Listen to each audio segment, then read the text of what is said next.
He was a very... Maybe it was only like one guy saying that, but you get the idea.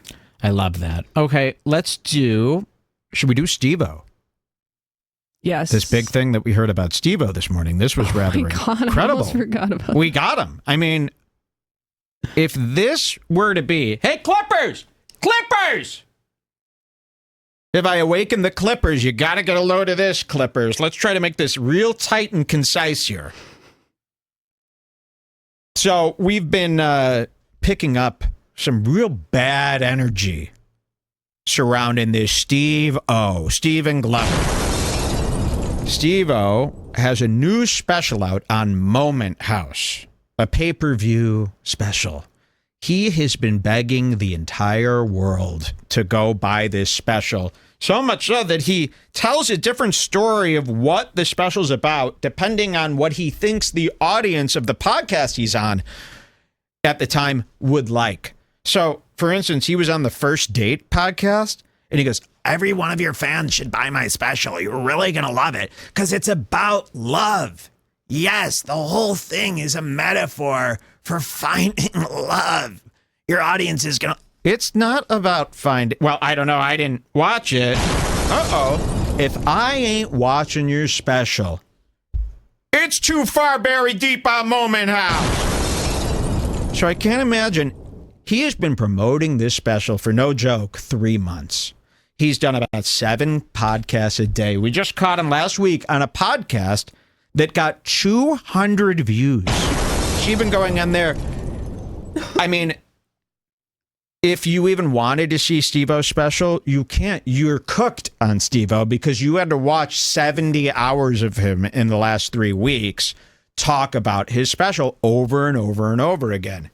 I just heard Steve-O on another show, and I kind of knew this information. This is stuff that doesn't usually stick with me.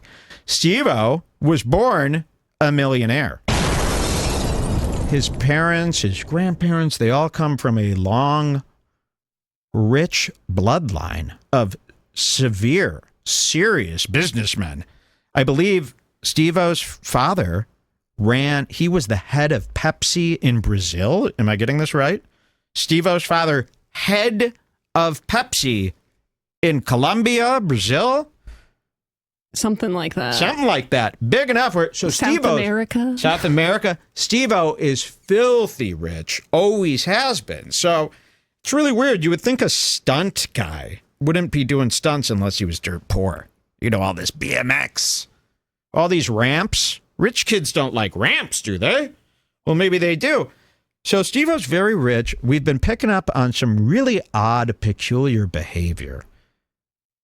And we've been just, sick of him. We're sick of seeing his face. We don't think he's good. We don't think he's funny. We find him to be selfish, greedy. From the clips that we've watched on the show over the last couple of months, it seems like he doesn't really care about anybody else in the room. He just wants to tell his own tales over and over and over again. We saw how he disrespected Danny Brown by not even knowing who he was when he did his podcast. Danny Brown had to go, oh, I'm a musician. I'm a musician. He was very sad that Steve-O didn't know. So Steve-O is a selfish man. There's another thing I picked up about Steve-O, and that's recovery Steve-O. All this recovery stuff. So he brags about being sober. There's this thing coming up where, well, let's show this clip. Let's show this clip of him on H3. Wait till you see this. So Steve-O is sober. I don't like sober people. I don't congratulate them. I find them to be what's called psychos. If you can't be around a beer, you can't be around a can of beer without it potentially destroying your whole life the next day. You get nervous around a cup of beer. That, to me, at 40, 50 years old, is unacceptable. Sorry. Here, wait, play this clip first for 2 seconds. Are you messaging it, or? It's going to be a next step in 1 second. Yeah. The H3 thing. Yeah, that's what I wanted to play. We're waiting for it to show. Here it is, Steve-O on H3. We're going to hear about Steve-O's sobriety, and I don't congratulate people. I think going to AA is twisted.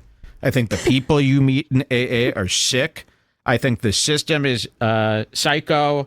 Sitting around in a group, I've never understood how you could possibly elect to go to a basketball court, sit in a circle. They've got a beautiful light hanging from the ceiling that lights you guys beautifully.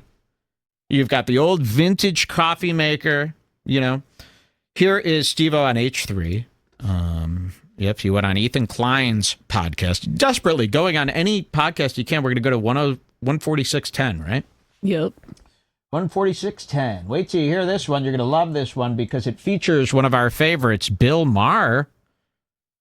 Steve-O was recently asked to go on Club Random. 146.10. Coming up. 140. Oh, Jesus Christ. I literally can't see anymore. We got a big problem. We're going to have to go back to Warby Parker here. You just need some prescription sunglasses. Well, you know what? It's very hard. People think you could just get any frames prescriptionized. You can't. It's like a select type of frame. I went in, I said, can I get prescription lenses? They said, it's not that simple. Well, at least Lens Crafters can't do it. I don't know if you know where I live. Lens Crafters is the highest end store in this whole city. So if they can't do it, nobody can. You've just got mom and pops. Okay, 146 what? 10. 146.10. Here we go. Wait till you hear this little story. Here we go. Jarrett. To who? Which prez? They're talking about Club Random. Whatever. It doesn't matter. Can I tell you that I was invited to be on the Bill Maher podcast, whatever he calls it, and I asked that because I'm a clean and sober guy, like maybe he couldn't smoke weed the whole time. Does he do that? That was a deal breaker for him. Oh my God! What? He was like, yeah, like I was offended by that. That's literally like so mean. That's not so mean, Hanukkah Klein. Oh, I can't stomach the sight of this dude's hair. So Bill Maher asked to be on his podcast, which you go on everybody's podcast and you go, you know what, man? Could you not smoke weed, though? If I come on it, I can't be around weed. And Bill Maher, this is what Bill Maher does. He sits there and he holds a joint for 46 minutes, and then he goes, let me ask you something. And then finally he'll go, and it barely lights, and then he puts it out. You can't be around that. You'll relapse. Oh, he'll relapse. But you're allowed to jump out of a plane jacking off? Every podcast he's on, he talks about how he skydives. He did a stunt where he's strapped to the back of a man naked, and he skydives while jacking off to completion, coming in the air. This is what he does. A recovering sex addict. Yes, says he's a sex He addict. also- So these sex addicts, we have another example coming up hold later. on. They don't follow the same rules as other types of addiction. So he's in recovery. Never trust somebody in recovery. If you had to go to recovery, guess what? You're a bad person. Because that's so extreme. You know, you must be, and this is what I think, people who go to these recovery programs, they know it's not just because they drink. It's like Bert doesn't go to recovery because his drinking doesn't come along with a ton of mini crimes, okay? They go to recovery and treatment as a get out of jail free card for the unexposed crimes they got under their belt, the nervousness. And we're about to see, maybe Steve-O has some crimes under his belt here that he wants everyone to know he's recovered from, okay? So maybe this is why he's on everyone's podcast showing how important recovery is to him, because he knows there's some stuff out there that if you heard about, he'd need to quickly run and tell you how much he's changed. And he wants you to pre-know that this is the old him. Let's hear this one more time, and then we'll show you what we found. And I asked that because I'm a clean and sober guy, like maybe he couldn't smoke weed the whole time. Does he do that? That was a deal breaker for him. Oh my God! What? He was like, yeah, like I was so offended by that. That's literally like so mean. Yeah, even like Mike Tyson's hot boxing podcast, Thank you like so they much. were like respectful enough to just not smoke weed because I was there. That's so fucked up. I was so deeply offended. Say thank you. should be. Somebody just handed him a coffee, doesn't say thank you. Just takes. because he's used to that. He was raised by nannies. This is what he told me the other day on the podcast. Yeah, I was raised by caretakers, mamois, and nannies. What do they call that? A porqueur? What do they call it? Au pair. If you were raised by nannies, you're a twisted soul. Chris D'Elia was raised by nannies. Nanny. Nanettes. Look at this, Klein. And Klein hated Steve-O, too. But he was too afraid to say it. Ooh, look at this Klein, man. Seriously. It was actually great when Steve-O tried to leave this podcast. He kept on telling him lies about how he's like, oh, my God. Yeah, we caught Steve-O going, oh, dude, I just remembered I got to meet a friend in 15 minutes. And then Ethan's like, wait, what? But you were scheduled to do this podcast? He goes, it's this sober thing. So he tried to use AA as an excuse to get out of this podcast. He ended up staying for 20 more minutes, so apparently the friend's just waiting. Or it was And is the friend waiting right outside if you have to meet him in 15 minutes? So he uses, this is another thing about Steve-O, he uses sober living as a way to get out of things. This is what he'll do if he has to go somewhere. Oh, fuck. I hate to do this. So, 20 years sober. My sober sponsor, we kind of help each other. He's in need. So, I can't bail on him right now. I gotta. And then you look at his phone, there's nothing there.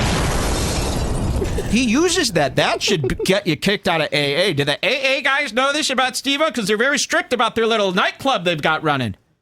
With the coffees, enough. We don't need you on caffeine. That is a drug. You're to be drug-free. Caffeine is strong. Seriously, I don't want them on caffeine. It's creating too much motivation for them to go out and be yapping. So anyways, we've been so mad at Steve-O. We've been so mad at Steve-O, and I'm going, it's annoying the shit. He's got to have some secrets. He's got to have something. And a listener dug this up. There was a time where people talked about a lot of stuff that now is illegal. Okay? Like on the Opie and Anthony podcast, there's a lot of stuff said on that show that now is very cancelable. You can't say that stuff anymore. And a lot of people in the early days of podcasts really let it rip. You've seen Joe Rogan. He mentioned the N-word about 183 times. Those needed to be deleted. Yeah. He liked saying it very clearly. You hear that, Freddie Gibbs? He loved it. The stoned ape theory, he called it.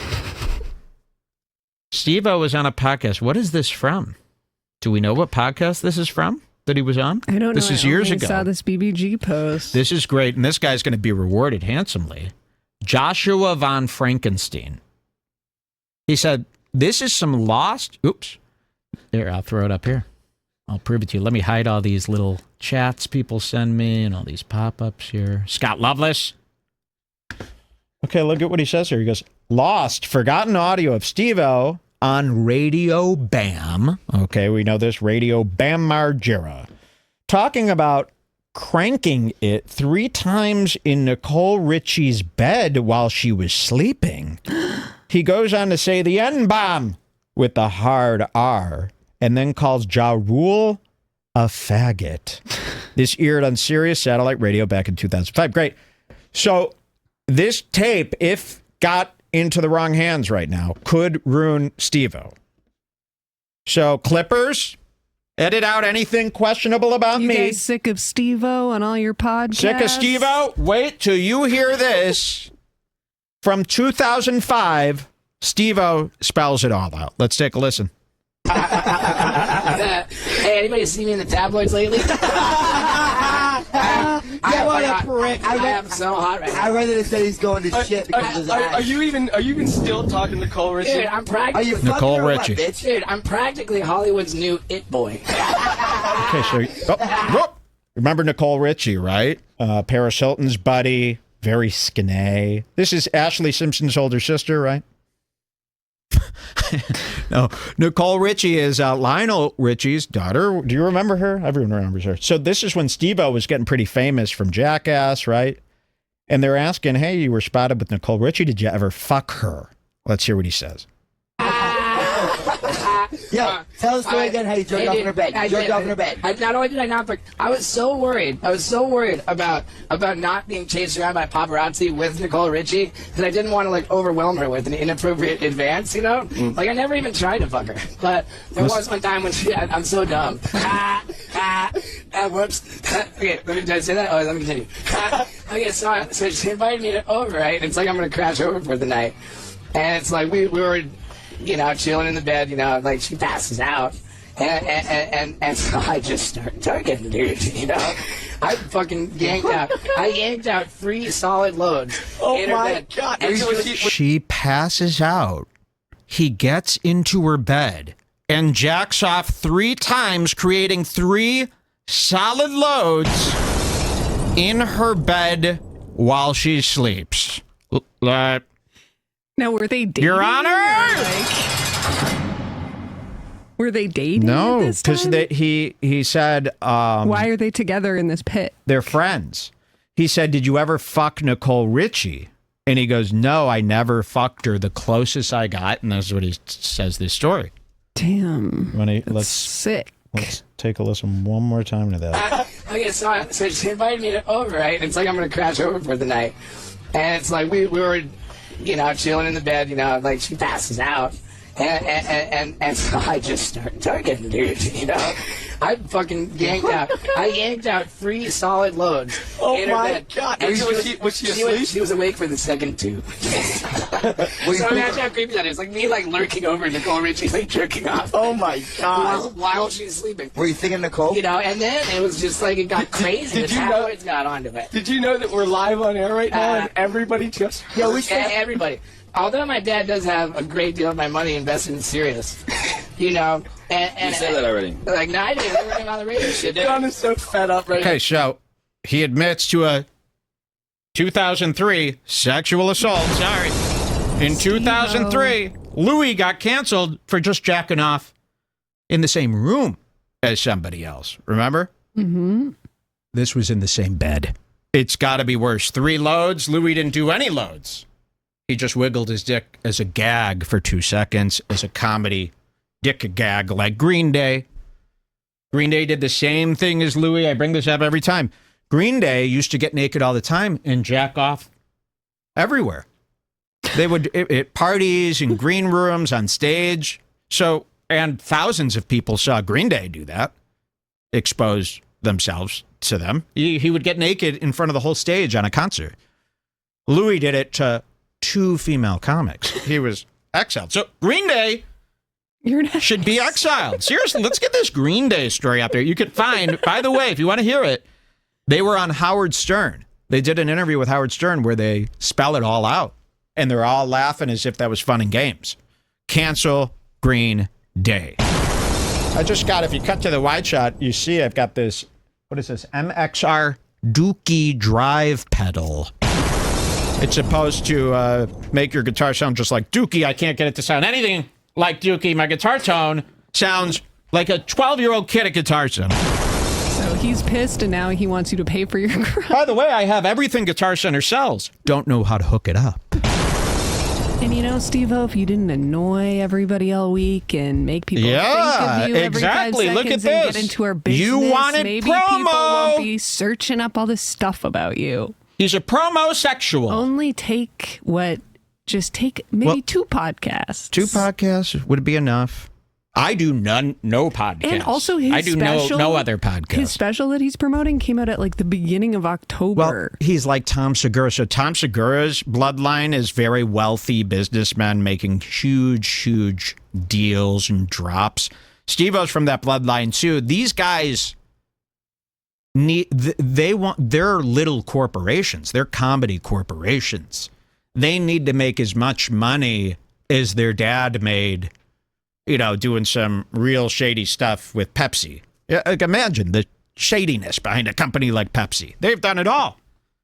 Poisoning our water supply with that Pepsi. They're calling him a promosexual. I said that. Oh. They're probably repeating me.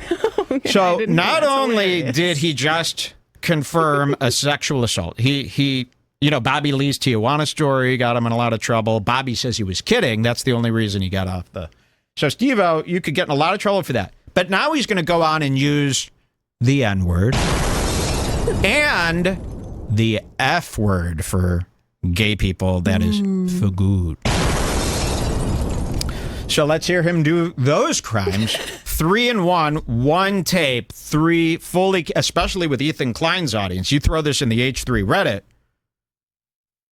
they're going to go nuts. They're going to go crazy. Hint, hint. Somebody put this in the H3 Reddit. Steve-O was just a guest on the show. They all think they like Steve-O now. And this just happened with 2 of other Ethan's guests. He had Whitney on, and then the next day they find out Whitney's a transphobe. They all get mad at Ethan. He had C-Man on. Then they had Jimmy. Now this. Put this in the H3 Reddit. Not my clip. This clip. Don't put me anywhere near those H3 kids.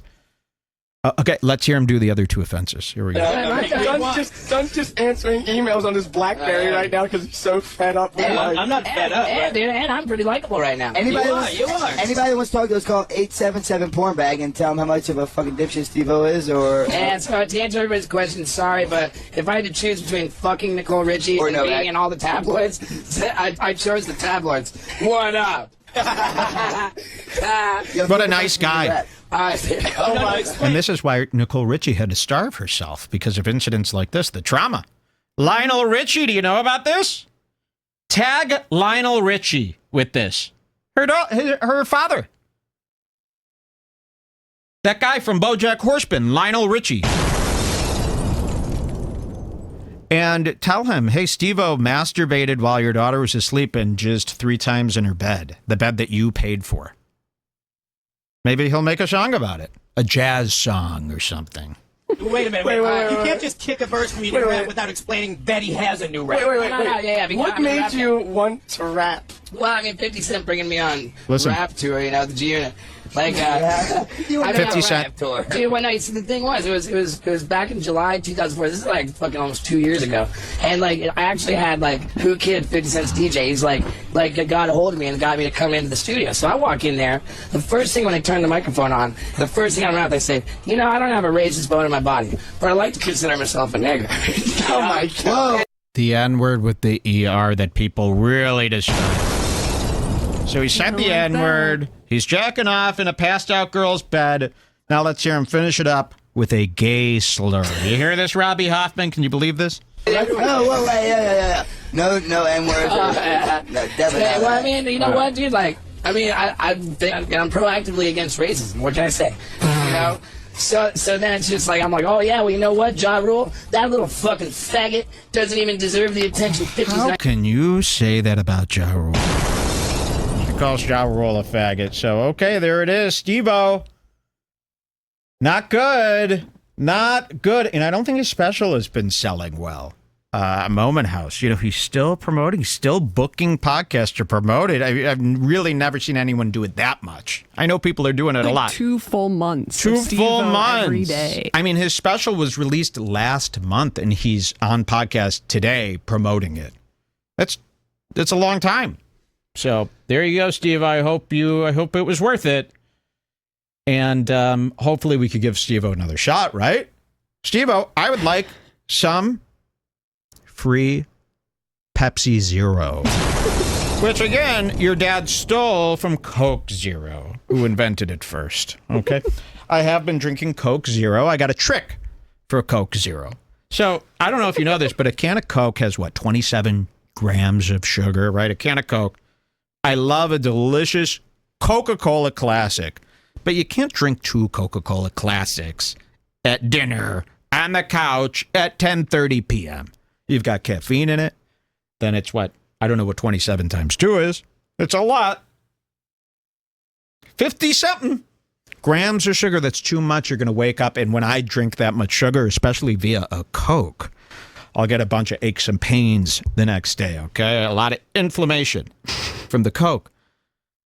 But then the next option, I've never understood this. It's either 27 grams of sugar or no sugar.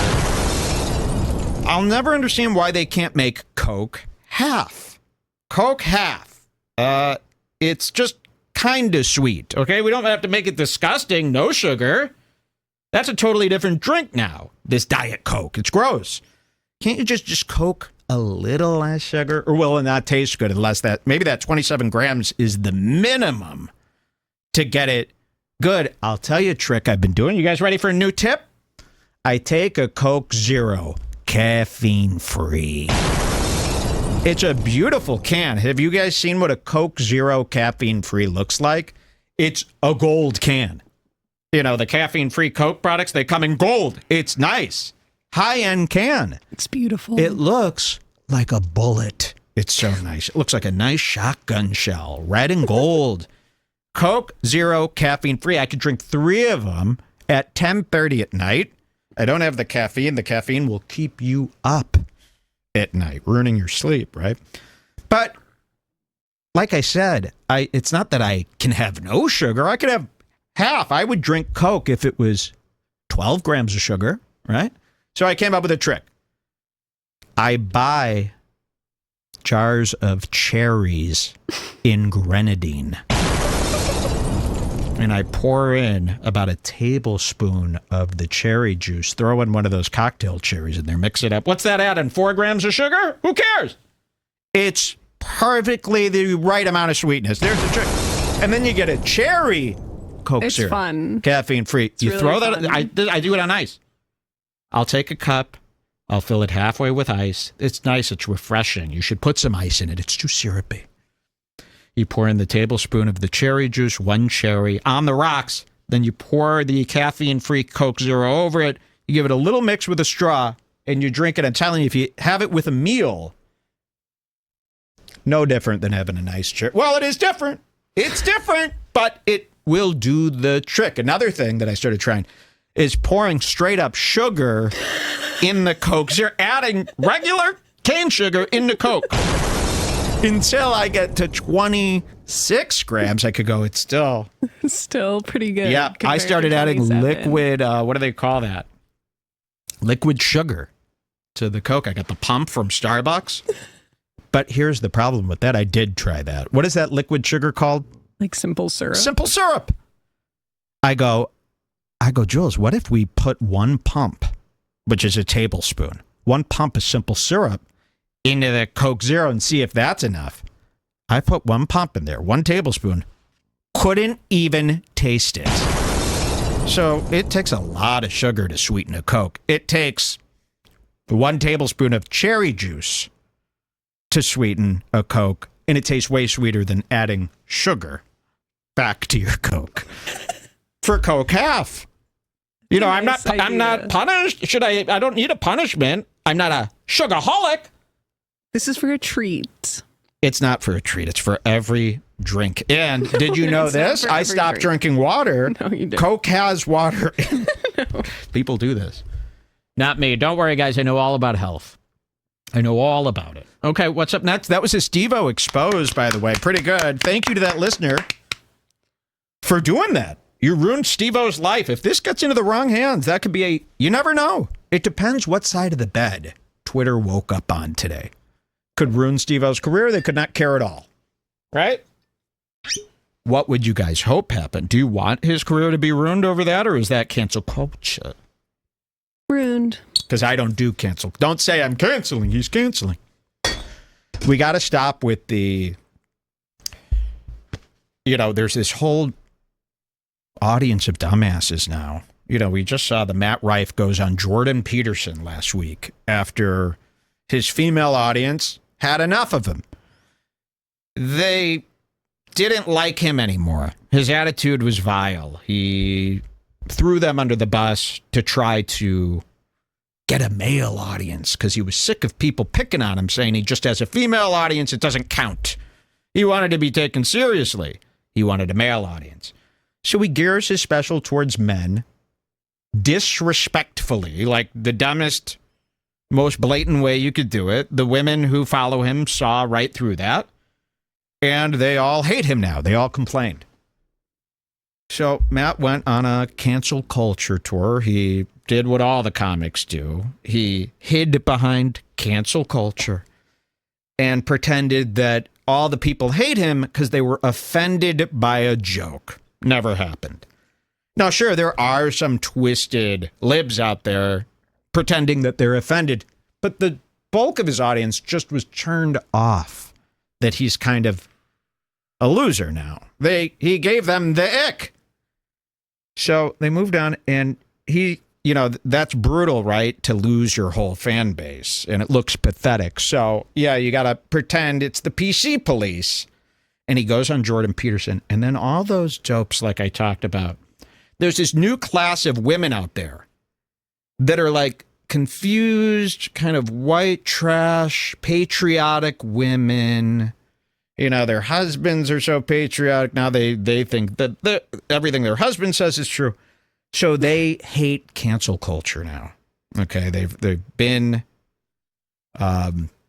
swayed into hating it, but they're slightly confused. Like, they're not fully conservative. They don't really get it, and they're coming at it from an outsider's perspective, never really understanding the true nature of the cancellation. But they like to cheerlead now people who get canceled. So, like I was saying earlier, Matt Rife's new audience, he traded in his all-female audience of hot college chicks, and now he's got an all-female audience of old white trash chicks. Facebook QAnon-type women. But now it's more than that. I mean, there's a lot of NFL women. These women, if they've got the NFL on a Sunday in the house, and they're bringing bowls of chips to the guys, they hate cancel culture now. That group of women. Everybody's seen them. You've seen them on Facebook. You've clicked on these profiles. They're always a dusted, out of it woman, boomer, Karen type woman. That's his new audience now. And they love him. You want a little bit of Matt gossip that no one else is really talking about? That's where I was headed to here. Because we've got one on Matt that, let's forget about the 6-year-old thing. Yes, Matt